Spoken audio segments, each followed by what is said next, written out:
All right. Let's have some fun today. Yeah, so Rick was able to get a Thunderbeast Ultra 7. This has the factory muzzle brake on it, so the first thing we want to do is take it off.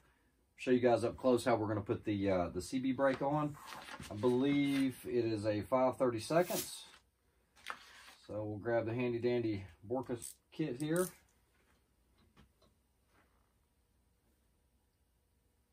This is why you don't paint stuff. It's perfectly fine. So first thing we do is unscrew the clamp ring, the clamp collar on this. And there it is. There's the muzzle brake. Next thing we want to do is we want to take a rag and we want to take some brake parts cleaner and we want to clean all the oil off of that.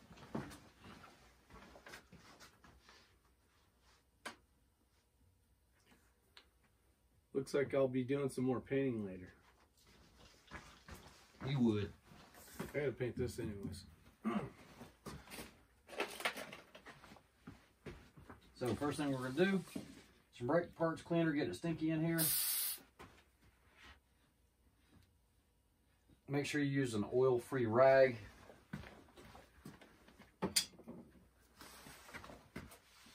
Get that all nice and clean, and then this is going to be the Thunderbeast arms. This is the 30 cal CB. You guys might be asking why he chose 30 cal, and the reason is because this is a 6.5 Creedmoor, but he owns a 308, so he wants to be able to take his Thunderbeast off and go from this one to the other one with just a little bit of sound difference. We'll actually try to get that on a sound metering device here soon and let you guys take a listen. Yeah, we'll and do see if you can see a difference. The 30 cal should be very quiet on this anyway. So when you open the CB brake up, you're going to notice there is a top and a bottom. I don't know if you guys can see that, but it says 30 and it has the logo on the top. You definitely want to orient this the right way. Up here, that is a short flat. That is a long flat. This is the bottom.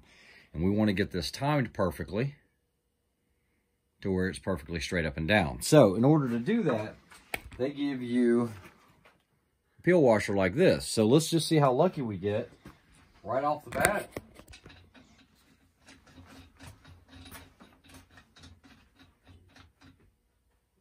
Oh, I honestly think we are good to go. All I've got to do is tighten that down. Now, this says remove to with a 1/16 of a turn, 22 degrees. Remove the brake and apply a thread locking compound, red Loctite. I highly recommend that. But they don't give you a torque rating. One of the things you need to realize is if you don't always torque this down to the same, it's going to increase barrel tension and you can throw your shots off. So always check, make sure your muzzle brake is on tight and that it's not going to loosen up on you. So one of the things that I do, it's a brand new brake, and I don't want to mess it up, so we'll just use the old painter's tape trick. So there is no recommended specification? No, but just by feel, I kind of know what I think is too tight or not tight enough. Okay. Just from years of practice. Now, typically, I would put this in a barrel vise. I don't think I'm going to need it for this. With these muscles? Yeah, with those muscles, I'm not going to need it. So, I'm going to turn it down to right there. I don't think that's enough tension. So, we squeezed the peel washer enough to where that's not going to be enough. This is not tight enough for me because remember, this is going to be basically, there's no locking collar on it. So, I don't feel it's tight enough. So, if he holds the rifle, I'm going to take this back off. And what we'll start doing is taking this peel washer and cutting it down to where we have less material in here so I can get one full rotation. And those come out like in less than thousands, right? Or I don't know the exact size of it, but I don't know if you guys have ever seen this before, but basically I'm going to take this. Let me zoom in on this. Let me get over here so these guys can see it. So what I'm going to do is I'm going to take a lighter and I'm going to heat this up a little bit. Okay, now it will transfer the heat and your fingers will start feeling it on the other side. And then I usually just take a knife and then I just want to get it started. Never really want to cut towards yourself. So I'm just being really careful here, just trying to peel. I'm not putting any force on this. And that heat, what it does is it will break the adhesive down This can take a while, but this is the very first one.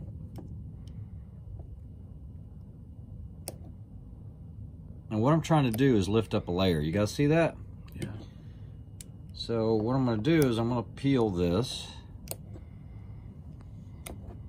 And this isn't as thin as it can go. It can get thinner, but I wanted to go a little fatter here because I need to make one full rotation. It is a good way to cut yourself, so. So if you guys see that, I'm peeling a layer off of here, just like that. I don't believe that's going to be enough, but you never want to take off more than you really need to. So that put my flat here, so it just timed it a little over. So you see how much more we can. So I'll use a little more heat.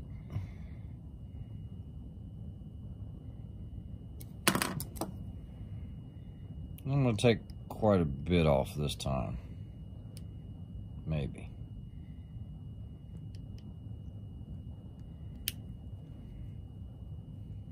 Try to get too much, sometimes it's hard to do.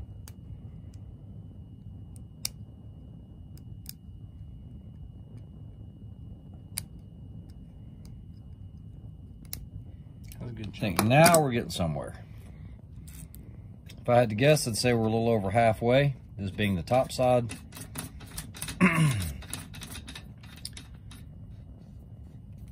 Yeah, so right at halfway. Another thing you can do, I don't like a lot of thick washer here, is you can go with one of the ones that you took off. And be careful, because they will cut you. Yeah, they get thin enough. I will cut you. Cut you.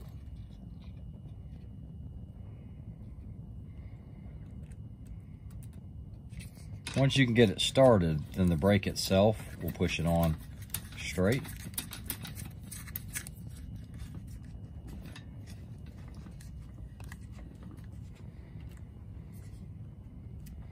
Well, this one's going to be pretty darn close. So we're right here, yeah. So I think we're getting pretty darn close. Let's go ahead and try it out. I'll zoom. Let's get back here.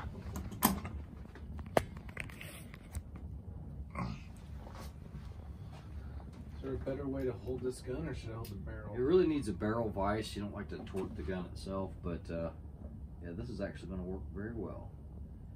Now, because of the taper that's on the barrel here, it's trying to squeeze this out a little bit. But that's okay. I think we are timed perfectly. We'll go ahead and take the camera, take a look at the end of it, and see if we can take a look at it.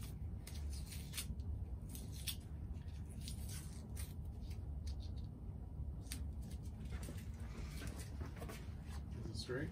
Nope, got to go a hair more.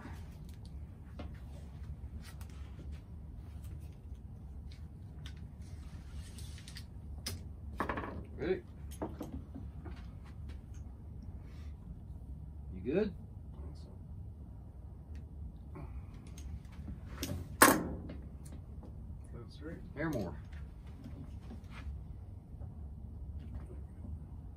Okay. I'm going to go the other way. I'm going to go the other way. You got it? Yeah. All right, so I am pretty good now. I know that's where it's going to be. I stopped short of where it needs to be because I know the tension's right. So now I want to use that red Loctite. So that's a high temp Loctite 272 thread locker. I'm not a big fan of Rockset. I've used Rockset a lot, and I order it in big bottles, and it always seems to come off. It doesn't need to be crazy heavy on here. I'm actually holding it flat, and I'm just going to drag it across the threads.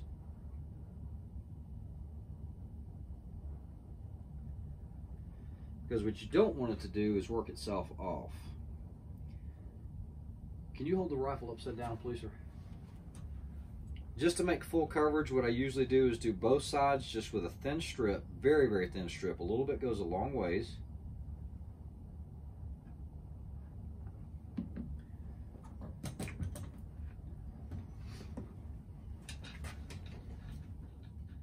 And you want to let this set for about 24 hours.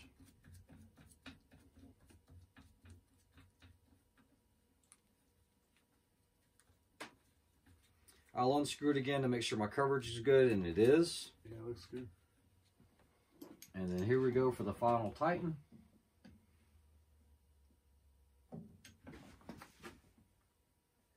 A little more and we're good.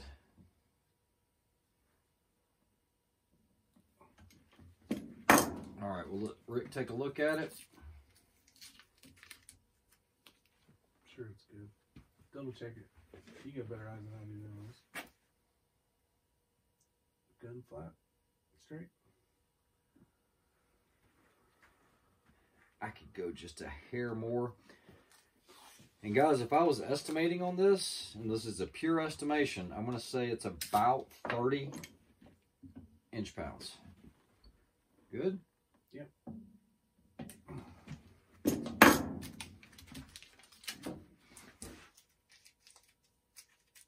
That would be good enough for me to run it, so now this is good. So, here comes, don't throw away the washers.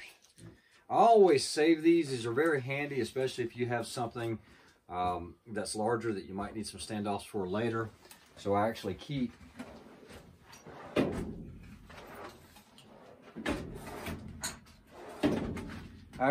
little parts kit here where I keep all of my spacers. And so this will be for your half 28s and your 5/8 24s, because I also have the flat peel washers as well. Having a good slew of these is good, especially if you're doing a lot of suppressor work or muzzle brakes or anything like that.